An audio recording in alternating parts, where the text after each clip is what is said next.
Halo Sobat Ngomin, apa kabar? Wah, gila seperti biasa kali ini ada update Serie A khususnya Milan. Wih, Milan lagi dapat sorotan nih. Tapi tenang, itu update Serie A dikit aja.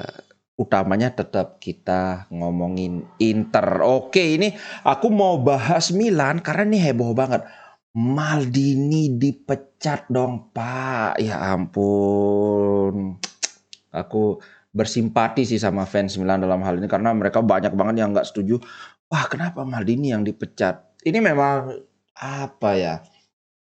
Power struggle ini udah dari 2019 dari sebelumnya. Kalau kawan-kawan mungkin ada yang ingat waktu itu Boban juga ngambek karena Milan berencana ngambil si Ralf Rangnick dan Boban waktu itu blak-blakan ngomong di media bahwa ini tidak dibicarakan dengan kami gitu. Padahal waktu itu dia statusnya itu direktur kalau nggak salah, akhirnya ngambek, bukan ngambek terus dipecat kalau nggak salah juga. Nah sekarang Maldini juga, padahal menurutku salah satu aktor paling penting di kesuksesan Milan meraih Scudetto musim lalu itu sebenarnya Maldini.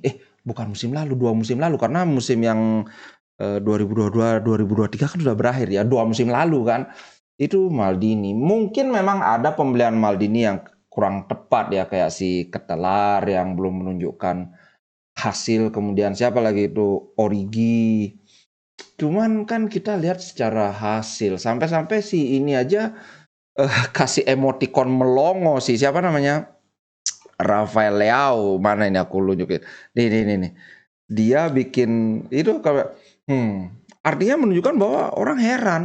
Ini Cardinale ini aneh menurutku.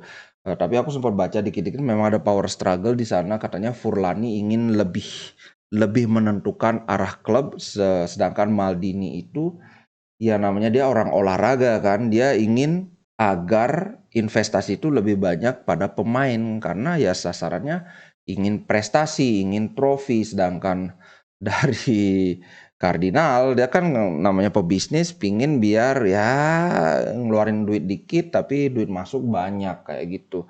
Nah sekarang katanya yang calon penggantinya Maldini itu Igliter apa bacanya, yang udah habis kontraknya sama Lazio kan, itu direkturnya Lazio.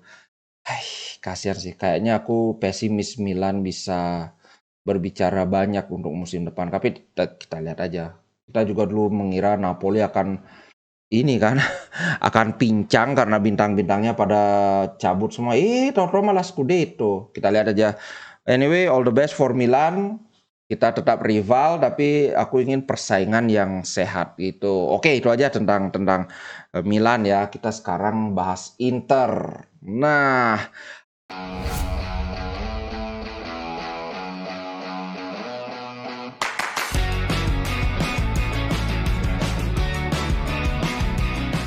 ada kabar dari Gazzetta dello Sport untuk sementara ini. Kalau kawan-kawan ingat gimana kemarin dilema antara pendampingnya Lautaro itu apakah Dzeko atau Lukaku. Untuk saat ini dari Gazzetta bilang, dan Gazzetta ini mengklaim bahwa ini ada info orang dalam. Untuk saat ini masih Inzaghi lebih cenderung kemungkinan memainkan Dzeko di awal. Alasannya terus terang sama seperti yang aku bilang itu. Seperti ini ya, pertimbangannya Klinsmann, bukan siapa yang memulai tapi siapa yang mengakhiri pertandingan. Ya simpelnya Lukaku jadi pemain pengganti langsung mengobrak-abrik, langsung mengubah keadaan. Sedangkan Dzeko kalau jadi pemain pengganti hampir nggak ada gunanya. Gitu sih guys. Tapi tenang, ini masih sekarang baru tanggal 6 ya. Masih 5 hari lagi sebelum final, masih banyak. Mungkin nanti aku akan bikin ulasan, aku pinjem videonya Ngomla untuk aku upload di sini karena yang nonton kayaknya banyak yang belum nonton video itu tentang profil pemain. Oke, kita lihat aja nanti. Kemudian Onana, keren, ini baru namanya apa namanya itu? Mental juara. Dia bilang gini, final itu bukan untuk dimainkan, tapi untuk dimenangkan. Wih, gila ini. Kami ingin memenangkan segalanya. Kami tahu ini pasti akan sulit karena kami melawan top kelas, tapi kami ingin menambahkan kejayaan kepada sejarah Inter. Dan saya yakin bahwa kalau kami tetap melakukan kerja keras, melakukan seperti yang biasa kami lakukan, kami punya kesempatan. Baru terus ditutup dengan kami pergi ke Istanbul untuk menang karena final itu bukan untuk dimainkan tapi untuk dimenangkan. Wih gila, simpan Onana. Nah kemudian sampai Marota pun komentar, ini aku ambil dari goal.com. Uang bukan jaminan kemenangan. Weh, memang dia ditanya gimana nih dia bilang ini, dalam sepak bola perumpamaan siapapun yang menghabiskan uang paling banyak pasti menang itu tidak selalu berhasil. Terbukti. Ya lihat aja Juventus di Serie A. Enggak kan? Kemudian lihat aja PSG runtuh kan di Liga Champions ya kalau di liga lokal ya memang. Kemudian lihat sendiri Manchester City sampai sekarang belum pernah berhasil merengkuh Liga Champions. Padahal ini salah satu klub yang paling banyak menghabiskan uang untuk belanja pemain. Nah, kami ingin mempertahankan posisi kami sendiri dalam hal ini. City pantas mencapai final dan merupakan kekuatan ekonomi olahraga. Tapi hal yang luar biasa tentang olahraga adalah prediksi dapat dipatahkan. Kami tahu, semua orang tahu siapa yang difavoritkan, tapi kami ingin memberikan kesan yang bagus dan kami tahu bahwa mimpi bisa berubah menjadi kenyataan. Wow, nggak takut intinya. Bastoni lagi sekarang coba digoyang karena katanya City tertarik sama Bastoni. Kamu bakalan cocok banget jadi pemain City berlatih di bawah asuhan Guardiola. Dia bilang dengan tegas. Aku pemain yang sesuai dengan stylenya Guardiola, aku merasa aku adalah pemain Inzaghi. Lebih dari segala-galanya. Wih, ini loyaltinya udah ada.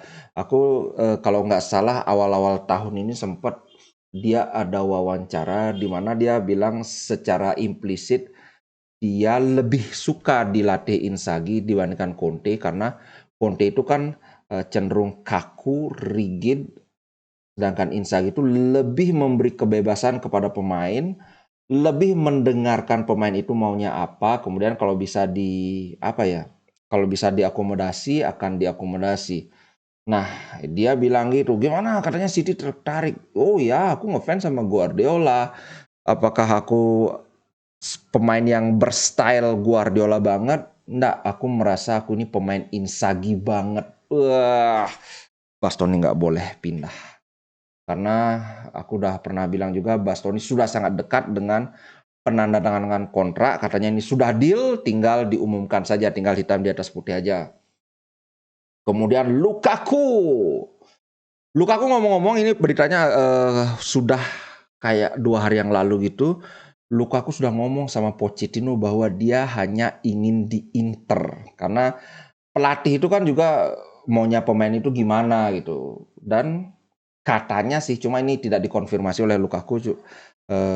Katanya Lukaku sudah ngomong langsung kepada Poch bahwa gimana caranya aku hanya ingin di Inter. Nah ini berarti tinggal kedua klub gimana caranya bernegosiasi supaya bisa diwujudkan. Dan dia juga bilang spirit kami itu sama seperti spirit pemain 2010 saat kita treble itu. Dan dia bilang bahwa pemain-pemain zaman itu juga banyak yang berkata padaku bahwa tim ini memiliki spirit seperti ketika itu. Dia sempat ngomong juga bahkan ketika Scudetto aku lebih banyak menghabiskan waktu bersama teammate dibandingkan dengan anak tertuaku. Nah inilah salah satu yang bikin kekompakan Inter, kebersamaan Inter itu sangat kuat. Karena masing-masing pemain itu bukan cuma di lapangan saja, tapi di luar lapangan pun mereka seperti bersahabat. Beda kayak kita kalau di kerja kan, itu bukan teman tapi rekan kerja. Nah Inter itu beda. Di luar lapangan mereka sering nonton bareng lah, main game bareng lah dan sebagainya. Itu Lukaku bilang katanya dia gini, aku sering melihat pemain-pemain legenda dari era treble itu menyaksikan pertandingan kami, bahkan mereka berkomentar bahwa spirit yang kami miliki sekarang sama dengan spirit saat itu. Mantap. Lautaro ada ini ada kemungkinan bahwa jika Inter bisa memenangkan Liga Champions, Lautaro akan masuk jajaran calon pemenang Ballon d'Or. Walaupun kalau memenangkannya kayaknya hampir mustahil. Ya kita objektif aja. Tapi masuk kandidat ini sangat mungkin. Karena dia sebenarnya dia dapat, walaupun nggak terlalu bagus mainnya di Piala Dunia, tapi tetap aja dia dapat piala. Kemudian dia juga bikin assist, atau bukan assist, set up untuk gol terakhirnya Messi di final waktu itu. Nah, kita doakan saja yang terbaik untuk Lautaro. Yang jelas Lautaro itu grafiknya selalu meningkat. Wih, mantap. Itu guys, update berita hari ini. Lukaku, kalau aku masih belum bisa, lebih baik Lukaku apa Zico yang jadi ini ya, yang jadi starter. Cuma ketakutannya ya tetap jangan sampai pertandingan itu sudah kekunci di awal-awal, apalagi babak pertama kayak City lawan Madrid itu kan. Bahkan ada yang bilang kalau Zico, bedanya Zico dengan Lukaku itu adalah Zico adalah tipikal pemain yang lebih suka drop deep, turun ke lapangan tengah untuk menjemput bola. Kemudian dari sana dia dapat bola, tapi begitu dapat bola, bolanya akan kehilangan kembali. Nah, ini adalah salah satu titik lemah juga, karena kalau kita kehilangan bola di lapangan tengah, itu bahaya dibandingkan kalau Lukaku, karena Lukaku itu kan tipe yang di depan, dia digantung di depan. Di sana kalau dia kehilangan bola itu masih di wilayahnya City. Jadi kita tidak akan ada pada immediate danger lah, pada bahaya langsung, enggak kan? Kalau dia bisa memenangkan duel dengan marker dia akan 1 lawan 1 dengan kiper. Nah, gimana nih kalian? Kayaknya banyak yang pilih, wah harus Lukaku, harus genjot dari awal. Aduh, nggak tahu dah, kalau aku belum bisa memberikan pendapat soal itu. Oke guys, itu dulu untuk konten kali ini. Sampai jumpa di konten berikutnya. Ciao. Inter Milan di dadaku, biru hitam.